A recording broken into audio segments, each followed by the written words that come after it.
बिहार में लोकसभा सीटों के बंटवारे का पेच अब थोड़ा सुलझता नजर आ रहा है। पहले ये कहा जा रहा था कि पशुपति पारस जो एलजेपी के एलजेपी के राष्ट्रीय अध्यक्ष थे और जो केंद्र में मंत्री थे वो नाराज हैं। सूत्र ये कह रहे थे कि चिराग पासवान को 5 सीटें दी जा रही थी, जबकि पशुपति पारस के लिए या तो राज्यसभा की 1 सीट या फिर राज्यपाल की सीट तय मानी जा रही थी। लेकिन अभी ऐलान नहीं हुआ, लेकिन उससे पहले नाराजगी सामने आ गई थी, क्योंकि चिराग ने जो पोस्ट किए उससे साफ हो गया था कि चिराग पासवान को कहीं ना कहीं आलाकमान से आश्वस्त कर दिया गया था कि आपकी मांगे मान ली गई हैं।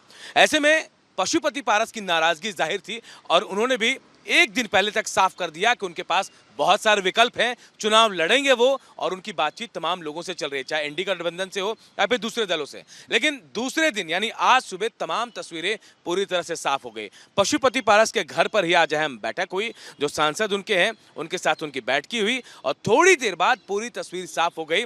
हालांकि उन्होंने अपने जो प्रवक्ता उनको ये कहकर बाहर भेजा कि आप जाकर मीडिया में कह दें कि हम मान गए। और यही नहीं, इस खबर पर मुहर तब भी लग गई जब प्रिंस पासवान ने, जी हाँ, प्रिंस ने जो सांसद हैं एलजेपी के, उन्होंने ट्वीट कर दिया कि प्रधानमंत्री नरेंद्र मोदी में उनकी पूरी आस्था है, बीजेपी में पूरी आस्था है, वो जो भी फैसला लेंगे वो उनके साथ जाएंगे। ऐसे में माना जा रहा है कि पशुपति जो नाराजगी थी इनकी, उनको दूर कर लिया गया, लेकिन अब तक ये नहीं पता चल पाया कि इसके पीछे आखिर क्या वजह मानी जाए। क्या कोई डील हुई है या फिर अंदर खाने कोई बातचीत हुई है, या फिर पशुपति वाकई ये चाहते हैं कि बीजेपी के साथ अभी और आगे जाना है। या आने वाले वक्त में पूरी तरह से ये तस्वीर भी साफ हो जाएगी। लेकिन फिलहाल जो सियासी संकट ऐसा लग रहा था, जो लोकसभा चुनाव में सीटों के बंटवारे को लेकर बिहार में दिखा, वो छंटता हुआ नजर आ रहा है। कैमरामैन अजय के साथ रिपब्लिक भारत के लिए दिल्ली से अनूप कुमार की रिपोर्ट। बिहार में लोकसभा सीटों के बंटवारे का पेच अब थोड़ा सुलझता नजर आ रहा है।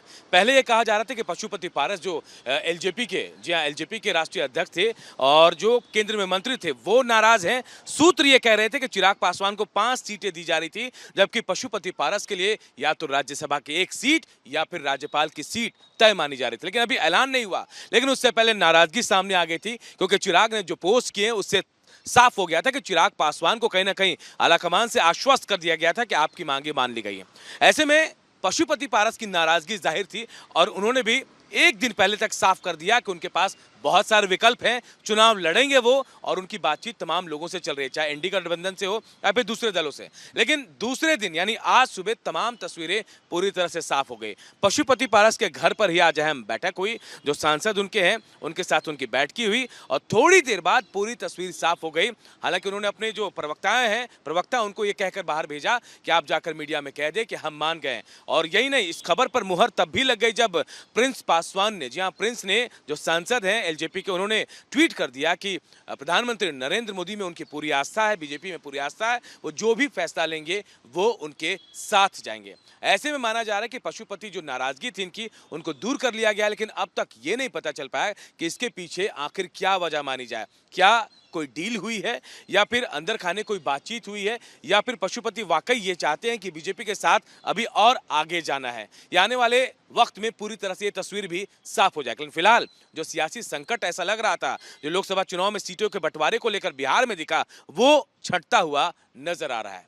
कैमरामैन अजय के साथ रिपब्लिक भारत के लिए दिल्ली से अनूप कुमार की रिपोर्ट।